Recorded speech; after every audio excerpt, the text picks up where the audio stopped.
Picture yourself in one of these scenarios. You go shopping and your credit card transaction is denied despite the fact that you know you have money in your account. Or you go to an ATM machine and you're informed that your withdrawal request has been denied. You also discover that the government will be confiscating part of your deposits in order to stabilize the bank. You believe that this can't happen here because the FDIC protects your money. You may have placed your money into one of the big banks because it has large vaults and is protected by the government. You may have placed public monies into a large bank because they're collateralized and the government will back them. Therefore, you think these funds are safe. All of these assumptions are not based on the facts. Perhaps you recall that in Cyprus, depositors' money was confiscated in order to stabilize the banks. Similar plans are already in place to do the same in the US and other countries. In a nutshell, the banks in Cyprus were over-leveraged to the point that their liabilities exceeded their gross domestic product.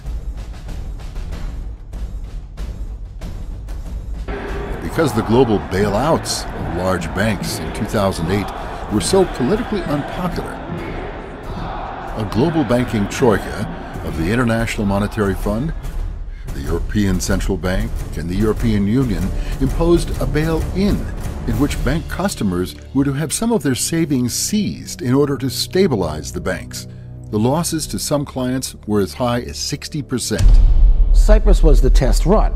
Now, that's where the European Union kind of let the cat out of the bag, what they planned to do on a bigger scale.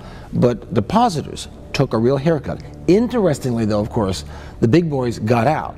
In the days before, they went after depositors' money, you know, the small-time saver, $150 billion, I forget the number, left Cyprus banks because the insiders knew what was coming. And the insiders will know what's coming when the next U.S. bank burns down. They'll get out and they'll leave the mom-and-pop depositors and maybe city governments holding the bag.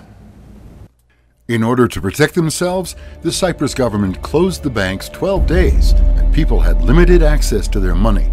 Long lines formed at the ATM machine. The fact is that the confiscations in Cyprus were not a one-time event. The eventuality for this had already been planned in advance, and there are plans in place for confiscations of depositor accounts in New Zealand, the European Union, Canada, England, and the United States.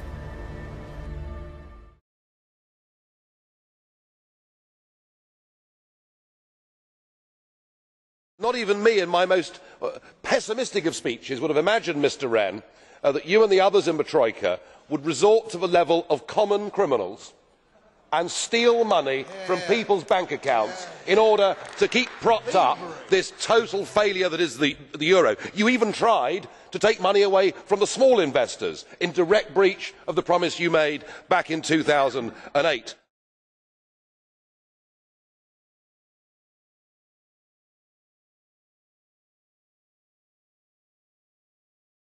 Well, the precedent has been set, and if we look at countries like Spain, where business bankruptcies are up 45% year on year, we can see what your plan is to deal with the other bailouts as they come. I must say, the message this sends out to investors is very loud and clear. Get your money out of the Eurozone before they come for you. What you have done in Cyprus is you have actually sounded the death knell of the euro. Nobody in the international community will have confidence in leaving their money there. If the trillions printed so far by the European Central Bank have done any good, it's not obvious.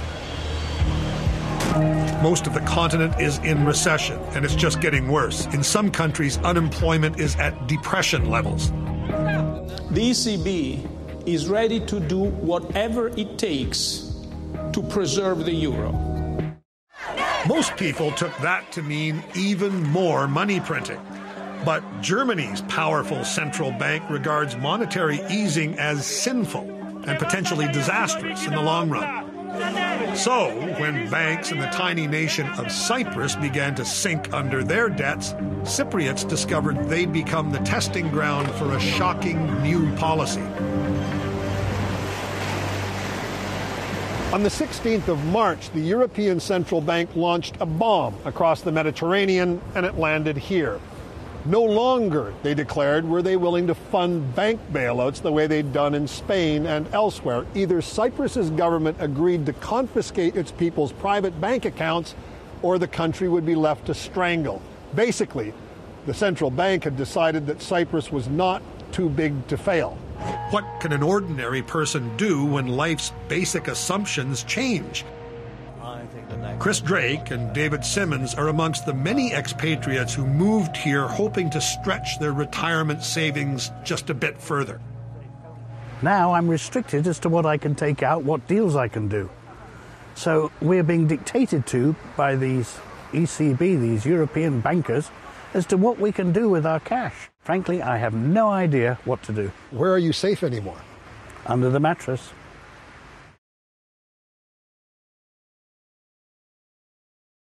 Your true wealth is your time and freedom. Money is just a tool for trading your time. It's a container to store your economic energy until you're ready to deploy it. But the whole world has been turned away from real money and has been fooled into using currency.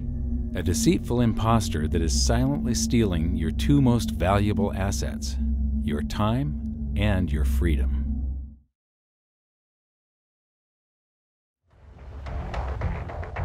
We are entering a period of financial crisis that is the greatest the world has ever known. The wealth transfer that will take place during this decade is the greatest wealth transfer in history. Wealth is never destroyed, it is merely transferred, and that means that on the opposite side of every crisis there is an opportunity. If you learn what is going on and how the financial world works, you can put yourself on the correct side of this wealth transfer. 5 years ago, the world was teetering on the edge of a financial precipice. Economies everywhere, led by the U.S., plunged to near disastrous levels not seen since the Great Depression. Huge corporations failed. Ordinary folk saw their retirement savings slashed. Virtually no one was spared. But out of the ashes of this meltdown emerged a savior: stimulus, cheap credit, trillions of dollars of it, made available by a super breed of cash managers, a select group of unelected officials with the staggering power to make the world go round. But they've also punished an entire generation. What they've done is take money from people who have been really careful all through their lives. In the process, they've also taken the entire world into the unknown by exercising a power that they alone possess, conjuring unimaginable amounts of cheap money. So the central bankers stepped in. First, they flattened interest rates. Then they began printing vast amounts of money. They called their program quantitative easing, and it did stop the meltdown. But you cannot unleash forces that powerful without provoking consequences, intended and unintended. A whole generation of Brits believed that if you saved and if you were prudent, you'd get a decent return on your savings someday. But in Britain, pension benefits are directly tied to interest rates on government bonds. And the British Central Bank's aggressive quantitative easing, its money printing, has depressed those interest rates to nearly nothing. This year, pensioners like Judy White and her husband Alan began to receive grim letters from their pension funds notifying them of deep cuts to their benefits. I don't understand what quantitative easing is, except that it's printing money. But I do understand that I now have 50% less as a result of something called quantitative easing. One of the biggest make-believe stories ever is called quantitative easing, which sounds complex, but it's really just a smoke and mirrors term for currency creation. QE started with the banking bailouts back in 2009.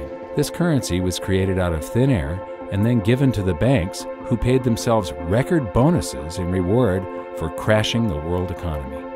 This is a global phenomenon, but all you have to remember for now is that whether it's QE bailouts or stimulus programs, these are all just voodoo, hocus-pocus terms for increased currency creation. Punishing savers was a deliberate trade-off.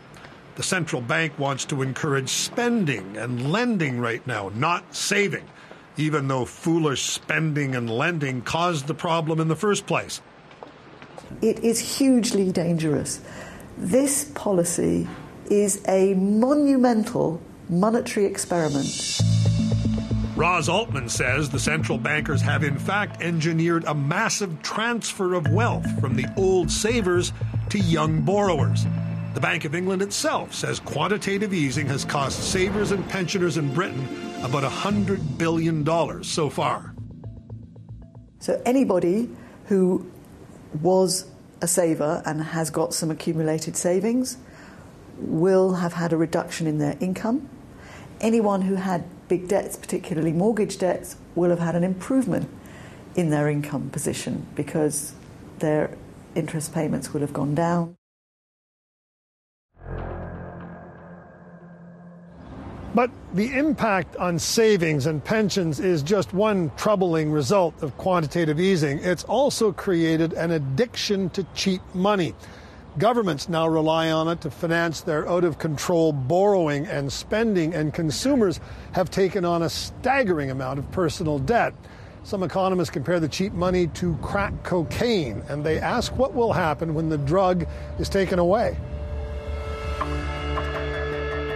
Experts tend to agree that stock markets are at all-time highs, not because of vibrant growth or the performance of the companies, but because of all the cheap money flowing into Wall Street. And real estate is at nosebleed levels in places like Toronto, Vancouver, London, Berlin, and New York City because of artificially low interest rates. Look, we're watching the long bond right now. It's at a 3 1/4. You're breaking through the technical highs. You can see Mark Grant watches it all from his mansion in Florida. He's something of a financial oracle. He advises some of the biggest investors in the world, and he says they know they're rising on a tide that is not real. But here's the problem. The underlying economy that would normally support this isn't there. So it's a false kind of buoyancy, a false kind of tide that everybody's riding and everybody keeps playing. We have now the entire world in a bubble. Every asset class, everything you can think of, real estate, the stock market, the debt market, everything is in a bubble, and something is going to prick it. Okay, so Grant was one of the first to blow the whistle on Greece and other Eurozone problems. He now issues constant warnings about quantitative easing. Just keep your eye on that. And what do you tell your clients? Be safe. I tell them to be safe, be prepared, and fine, play the equity markets, fine, play the compression in the bond markets, but be ready, because you're going to have to move very quickly when this reverses. William Grider, who's made a career of writing about the U.S. Federal Reserve, agrees that the central bank's cure may turn out to be a disease. The more the Fed tries to help the real economy, the more it boosts the stock market. And so if you listen to the bears, and I mean the market bears, they're already very nervous, not about inflation, but about the possibility that the stock market investors are going to wake up to this reality and say, I think I'll get off the merry-go-round before it collapses. Is there a good ending in all this? Probably not. There's less bad endings, but probably no good ending.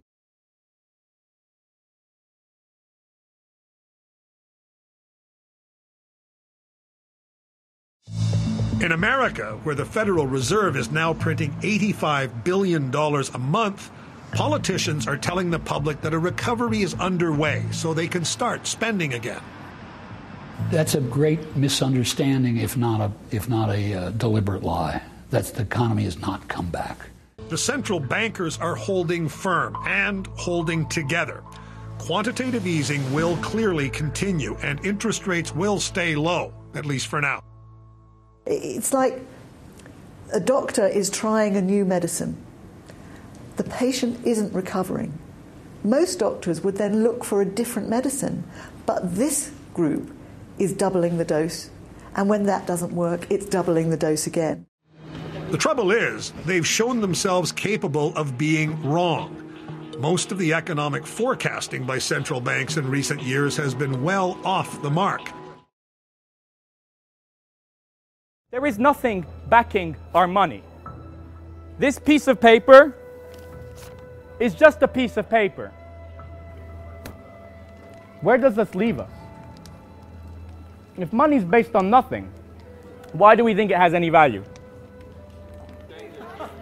Sorry? Because we can still go and exchange it. What? What somebody else was going to shout. Great little Latin fact. The word for credit comes from belief. Correct. Have you ever wondered why there's so much debt?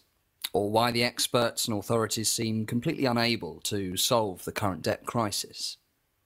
Well, the reason they can't solve it is because they're trying to fix and repair the existing banking system. But the existing banking system is completely flawed. It's the existing system that has buried all of us under a massive mountain of debt. In the next 3 minutes, I'll show you how the design of the banking system guarantees that the vast majority of people end up in debt, and why allowing the banks to go back to business as usual would be the worst thing for the economy and for society as a whole. But first, where do you think all this debt came from? Many people would assume that a bank needs to get money from a saver before it can make a loan to a borrower. After all, isn't that what banks do? Taking money from people who want to save it and lending it to businesses and people who need to borrow. Well, not exactly. Here's a fact that not many people know. A bank doesn't actually need to have any real money before it can make a loan to someone.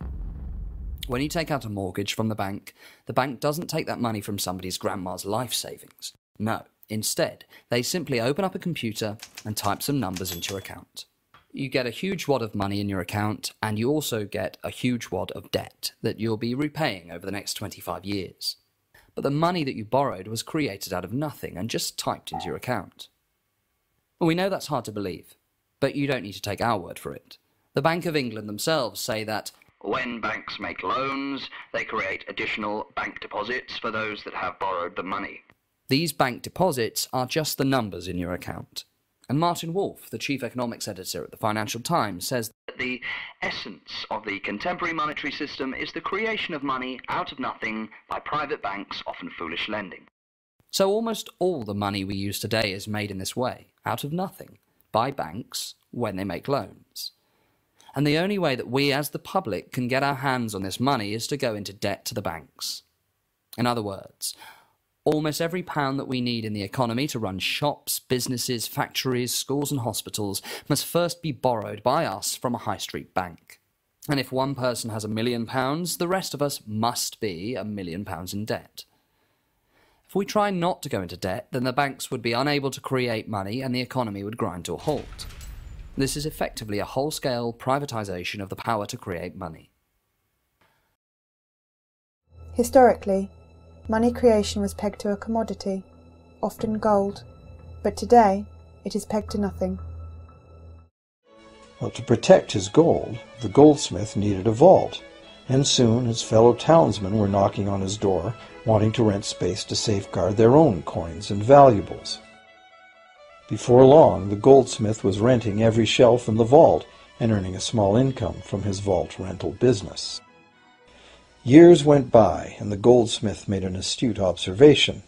Depositors rarely came in to remove their actual physical gold, and they never all came in at once.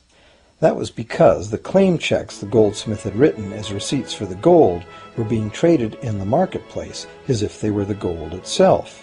This paper money was far more convenient than heavy coins, and amounts could simply be written instead of laboriously counted one by one for each transaction. Meanwhile, the goldsmith had another business. He lent out his gold, charging interest. Well, as convenient claim check money came into acceptance, borrowers began asking for their loans in the form of these claim checks instead of the actual metal. As industry expanded, more and more people asked the goldsmith for loans. This gave the goldsmith an even better idea.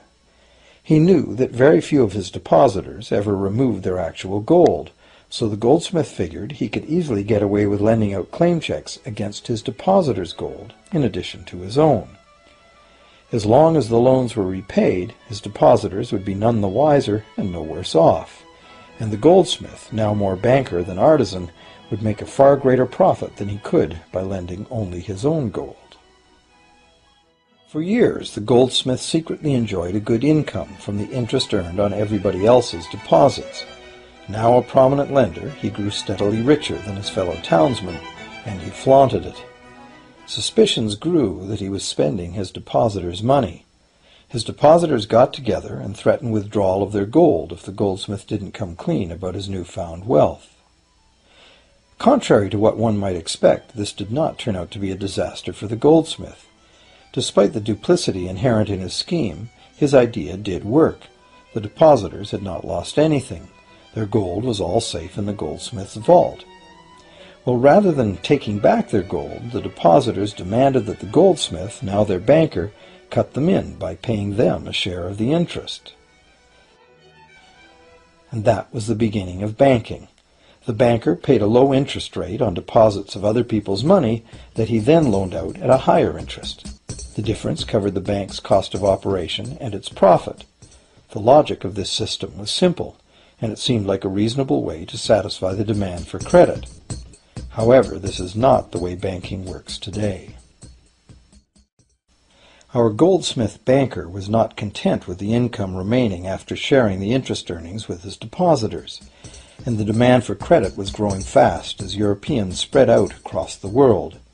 But his loans were limited by the amount of gold his depositors had in his vault.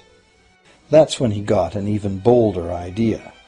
Since no one but himself knew what was actually in his vaults, he could lend out claim checks on gold that wasn't even there.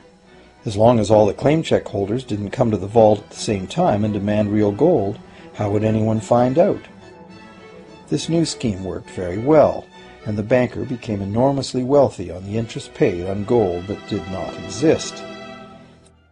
The idea that the banker would just create money out of nothing was too outrageous to believe, so for a long time the thought did not occur to people. But the power to just invent money went to the banker's head, as you can well imagine. In time, the magnitude of the banker's loans and his ostentatious wealth did trigger suspicions once again. Some borrowers started to demand real gold instead of paper representations. Rumors spread. Suddenly, several wealthy depositors showed up to remove their gold. The game was up. A sea of claim check holders flooded the street outside the closed doors of the bank. Alas, the banker did not have enough gold and silver to redeem all the paper he had put into their hands.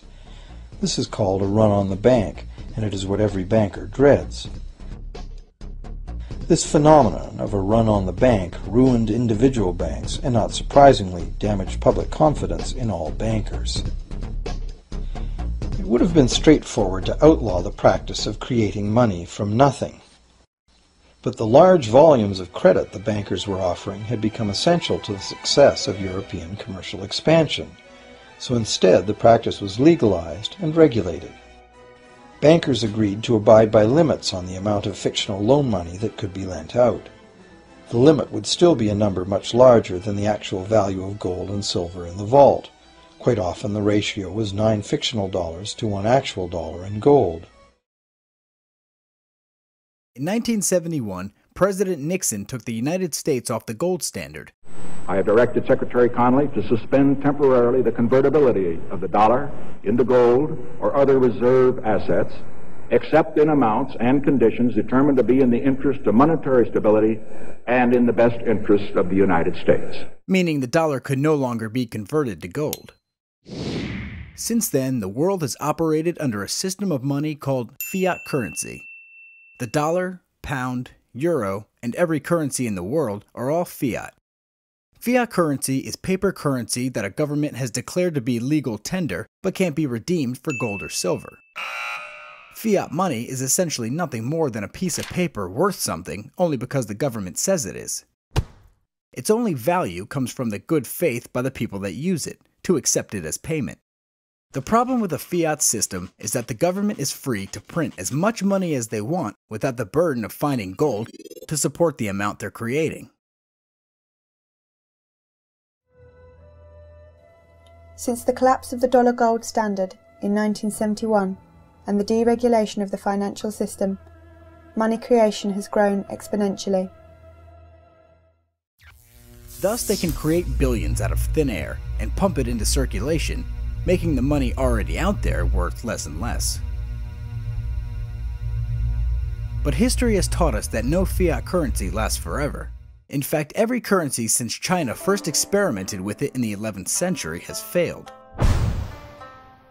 So if no fiat currency has stood the test of time, why would it be different here in the United States? According to a study of 775 fiat currencies by dollardays.org, the average life expectancy for a fiat currency is 27 years. 599 of these are no longer in circulation. Some have only taken a month to crash. Others have taken centuries. Here's how those currencies died. 20% of these failed through hyperinflation, a phenomenon where printing too much money leads to prices rising by 50% or more each month. 21% were destroyed by war, in which currency was deemed no longer valid through military occupation or liberation. 12% of these were destroyed by independence, in which former colonial entities renamed or reformed their currency. 24% of these were reformed through monetary union such as the euro in 1999 or the creation of the US dollar in 1792. Finally, 23% of these are still alive, but they're all running quickly down the path to death. The two longest running currencies are British pound and the US dollar, but since its creation, the British pound has lost 99.5% of its value. As for the US dollar, from 1971 to 2008, the amount of dollars in circulation increased by 17 times. This has resulted in an 81% fall in purchasing power. Ever wonder why all those goods and services cost more now than they did when you were younger? Now you know. The US has all the characteristics of other currencies that have collapsed in history. Right now we are at war. And financing this expensive war results in monetary inflation. Currently, the United States owes more than $15 trillion in debt. And historically speaking, when a country has gotten itself into huge debt, its answer has always been to make more money. Perhaps the US monetary system is headed toward complete failure like currencies before it. If so, what comes next? In the past several years, I've spoken in many countries about the crisis that's coming, and a lot of people think that they're going to be okay in their country, that it's only going to happen to the United States or maybe the United States in Europe. But what they don't realize is that this is a global phenomenon. I got to show you something here. This is base currency in the United States. This is the number of paper dollars that exist, basically. It took 200 years to go from no dollars in existence to 825 billion. And then we had the bailouts, and then we had QE1, quantitative easing 1, then QE2, and then we had QE3, and then QE4, and then soon we're going to have QE57 and QE382. And it isn't just here. This is what the Canadian currency supply looks like. This is Australia, South Africa, Russia. Now, this starts out in just the year 2001, and this is like 18 times more currency in existence in a little over a decade. India, China, every government on the planet is doing this insane deficit spending and expanding their currency supplies, doing bailouts, and history shows that there is no example of this turning out well. If you expand the currency supply, eventually prices will rise, and if you contract the currency supply, eventually prices will fall. This is a pool, but it's not a pool of water. This is the currency pool. And these are prices. And if you expand the currency supply, prices like a sponge in water have to rise to suck up the excess currency. Governments never stop printing more currency and adding currency to circulation. Therefore, prices keep on going up, not because the stuff that you're trying to buy is changing. The real estate doesn't change. What has changed is the currency purchases less and less. It's the currency going down, not prices going up. You took over the Fed in 2006. I have a silver ounce here, and this ounce of silver back in 2006 would buy over 4 gallons of gasoline.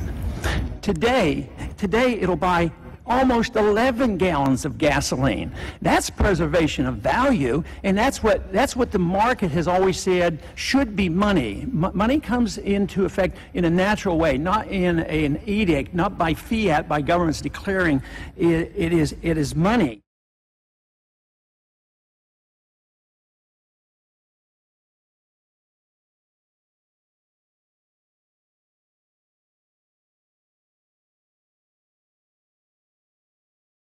If they keep expanding the money supply so vastly, why aren't our prices growing faster than they really are? And the answer is that a good chunk of the money that the Fed created has been shipped overseas.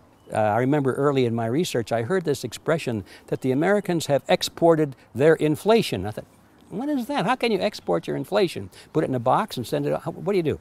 Well, now I understand. You export your inflation by simply sending all these dollars that you created to these other countries, and then they send you their refrigerators and their cars and whatever, their TV sets. So you get hardware, and they get little pieces of paper. It's a great deal for the American people for a while. For a while. Sooner or later, all of those pigeons come home to roost. When the time comes, as it looks like it's now coming, when the rest of the world is saying, we don't want to play this game anymore, Uncle Sam's dollars are just becoming worthless, there are too many of them, we've got to find something else other than American dollars, then those dollars start to come back to America. People say, we don't want them anymore, what do we do with them? Once this revs up, and we've got this little trickle of money coming back that we previously exported, once it becomes a flood and it starts to rush back, now we are getting our former exported inflation brought back to us, and then we'll see the quantity of money inside the United States grow much more rapidly even than the Federal Reserve can create it, because we're getting a previous money back. And that's when we will really see the tanking of the US dollar in terms of what it will buy. The thing about money is there actually is a fairly well accepted definition of what money is. The question is, as you apply that definition to particular things that people claim to be money, do they fit the definition? We'll just take the paper dollar, for example. How well does it perform those functions? Well, store of value. The dollar has lost 95% of its purchasing power since the creation of the Federal Reserve in 1913. So not very good as a store of value.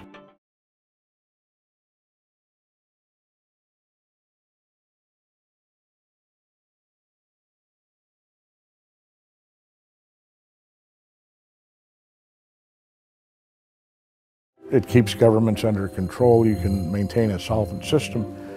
Governments don't like gold at present because they're getting away with the fiat currencies, and they'll do everything they can to discredit it as an asset class. I mean, my goodness, gold has outperformed the Dow Jones Industrial Average in each of the last 7 years, yet it's not considered a legitimate asset class.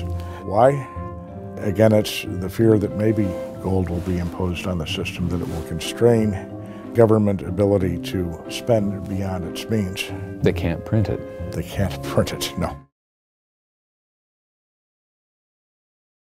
It's not the price of gold and silver that's changing. It's the value of the paper currencies that they're being valued in. Yeah. I mean, gold and silver have been constants for centuries.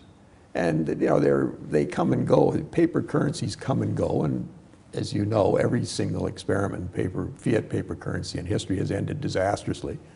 And all evidence what's going on, we're going to have a similar occurrence this time. Yeah, what I like to do is I like to use examples so people stop thinking in terms of dollars and start thinking in terms of gold and silver.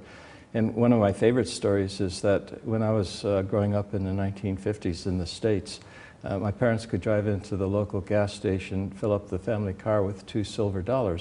And today you can still do that with the $2 silver at the face, not at the face value, but at the silver content at the market value.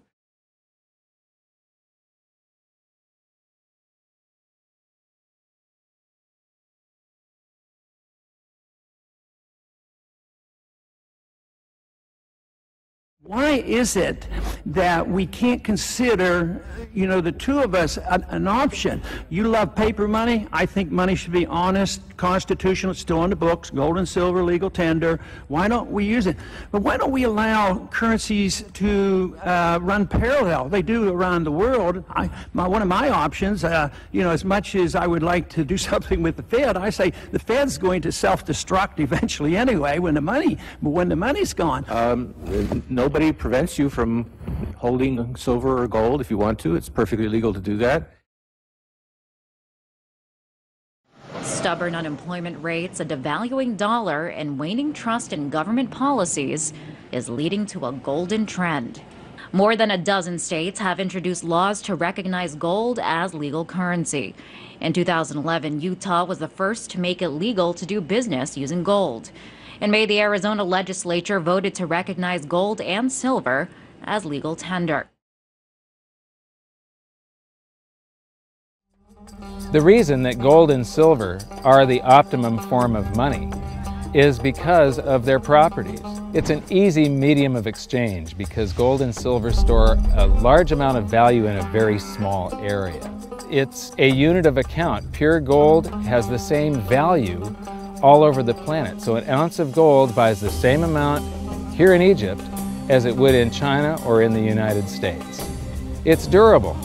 The same gold that Egyptians were using in trade 5,000 years ago is still here with us today. It does not corrode. It's divisible. You can make change with it. It's very portable. You could use something like oil as money. It's just that you can't carry around a barrel of oil on your back. It's fungible. Pure gold is the same wherever it is on Earth. Pure silver is the same wherever it is on Earth. It's limited in quantity. That's the reason that it maintains its purchasing power. Governments cannot print it. Over the last 5,000 years, only gold and silver have maintained their purchasing power. Silver is more rare than gold. To put this into perspective, total above-ground available gold in 1950 was 1 billion ounces, and today it's estimated to be around 6 billion ounces. Recently, major coin dealers in the US have reported the demand in dollars for silver is now equal to the demand for gold. This means that for every 52 ounces of silver sold, 1 ounce of gold is sold. But remember, it is a fact that there is less silver than gold. 1950. There are 10 billion ounces of above-ground available bullion inventories, giving the world 140 months of silver supply. By 1970, it shrank to 70 months. 1990, 55 months. 2010, 11 months at just over 700 million ounces of above-ground available silver. A collapse of 93% in global inventory. Yet demand continues to surge. Despite all the new silver mined, the world has consumed so much silver in the last 50 years. The last time above-ground inventory was this low was 1300 AD, and the consumption and uses for silver is accelerating. In 1999, 100 million ounces of silver went to electronics. In 2011, it is projected to reach 250 million ounces. However, the new uses for silver are ever expanding. For example, in 1999, the amount of silver used for solar panels was so small there wasn't even an official reporting of the number. In 2010, it was 75 million ounces, and by 2014, it is projected to reach 130 million ounces. Investment demand is also on the rise. In fact, in 2010, the U.S. Mint sold 35 million American Eagles, which means that the 4.8% of silver mined in 2010 went to create a single coin. The odds of these coins being melted down are next to zero, as this is the most popular coin in the world. So it is safe to say the silver that was used for these coins is just as gone as the 50 cents worth of silver in your cell phone. As the Fed prints and investors begin to flood into the money of gentlemen, relative to the amount of fiat currency, there isn't a lot of silver to go around. New mines in the US and Canada take 10 years from the time of discovery until they can produce a single ounce of silver. In Nevada, the silver state, there is solid evidence that mine production has already peaked. Nevada produced 25 million ounces of silver in 1997. In 2010, production had collapsed by just over 70% to 7.3 million ounces. According to the research done by SRS Rocco report titled Peak Silver, of the top 8 silver-producing states in the U.S., all have peaked in production, despite all of our new technologies that have helped us extract the metal. In fact, according to the USGS, the ore grades have collapsed 95% in the past 75 years in the U.S. To put it simply, it is getting harder and harder to mine silver, taking more time and energy, both human and liquid, in order to get silver out of the ground.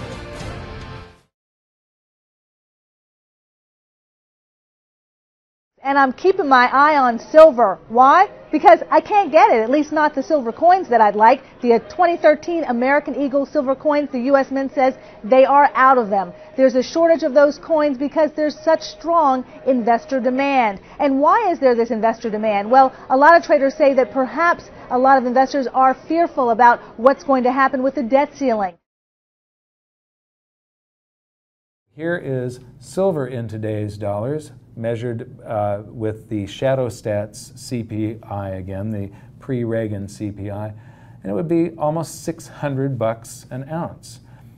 With the CPI that the government uses today, it would still be $150 an ounce for that 1980 high. And silver is selling below its 1980 price. There isn't anything else that you can name except maybe computer chips that are selling at a discount to their 1980 price. Silver is still just stupidly low, and it's going to rise. And here it is measured against paper assets again. We haven't even come anywhere near this equilibrium, and because it got so low here, we have to work off that energy. You're probably going to see a super spike in silver that's going to just take everybody's breath away. You'll probably see silver at 1/10 of gold's price instead of 1/60. That means you would get 6 times leverage over gold buying silver. Now, this is going to happen, and you can only play the hand that you're dealt. But the great news is that gold and silver always end up doing an accounting of the expansion of the currency supplies. Basically, the will of the public and the free markets. When governments do this kind of stuff to their currency supply, they debase it. Eventually it comes back in inflation. People sense the loss of their purchasing power. They rush back to gold and silver, and they bid the value of the gold and silver up in the country until it meets or exceeds the value of all the currency in circulation. This is a process that's been going on over and over again throughout history, except this time it's happening on a global scale. It has never before happened in all countries at once. And that means that this is the greatest wealth transfer in history. Therefore, it's the greatest opportunity in history, and it's not going to happen again in your lifetime.